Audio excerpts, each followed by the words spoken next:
We have a diversity in region here in our panel. We have one from Enloe, we have Green Hope, and then we have Anna who's at Spring Creek. Um, Talk about how does your base school affect your admission chances? Let's go to Anna first. Spring Creek is it's a low income school. We're not given a lot of opportunities. We're offered like one AP class a year. We can either take calculus or statistics, and that's like offered alternately throughout the years. So it was kind of hard for me to get those classes. And I was worried that this would make it hard for me to compete with some of the kids who had heavy STEM influence and access to all those harder classes because I wasn't quite sure how to get those resources. But honestly, I think it helped me. I think it helped as far as I could talk about how I wanted to get more of these influences and resources.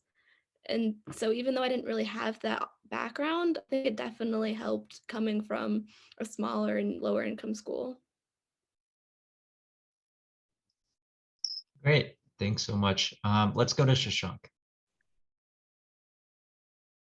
Yeah. So I kind of agree with also what Anna said there. So Enloe and Green Hope are both in Wake County, and the way that SSM does their admissions is based off of your congressional district, and generally, like, so groups of counties are generally grouped in the same congressional district if they're close by to each other.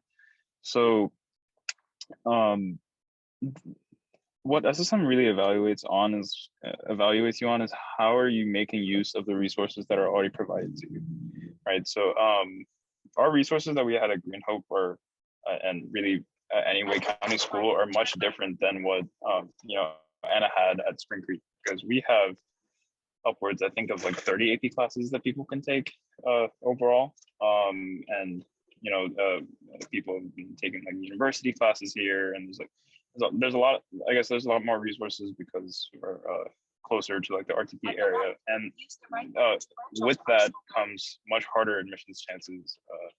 I guess if you compare it to people from outside of this area, so they're really comparing you with other people from your congressional district to make it a more fair comparison, so that people who may not have access to as many resources aren't at a disadvantage simply because of their like geography. Right, great. Thank you so much. I think this was raised last year's panel as well. There was a there's a panelist from Charlotte, um, and they talked about how the different congressional districts NCSM chooses a certain number of students from that congressional district. Um, so I guess you are competing against your peers, but don't make it some toxic competition. Let's go to Angela next. Yeah, building off of that, I think if you search it up right now on Google, you could probably actually find exactly how the congressional districts are split, and around the amount of people that they take from each congressional district. So kind of to echo, it is based on congressional districts, but I think also in some aspects they look at your school too.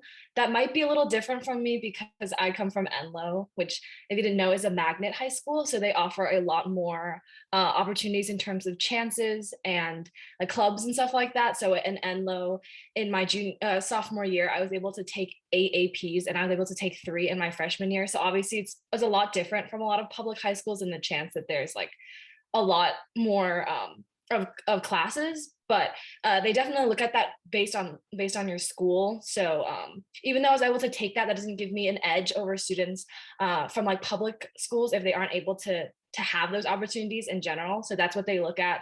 And then also like Shashank said, like making use of your opportunities. So if you do go to a school like Enloe or a school that allows you to take a lot of AP classes and to take that stuff, how are you using that in a sense? Like, are you still taking like a lot of lower classes even though you have access to higher ones? So they look into that in account too for base school. Great. Lastly, let's go to Alina.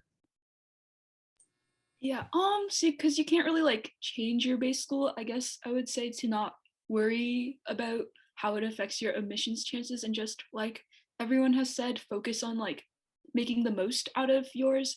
Like I think for me, I took calculus my sophomore year, so I wouldn't have any math classes to take my senior year because my school had statistics, which I would take junior year, and there'd be nothing senior year. So I tried to emphasize how it was like a need for me to come to NCSSM because I would need to do that to like further take math classes because I was really interested in math. So I think if you can like demonstrate this need to come to NCSSM, that makes like a really compelling argument.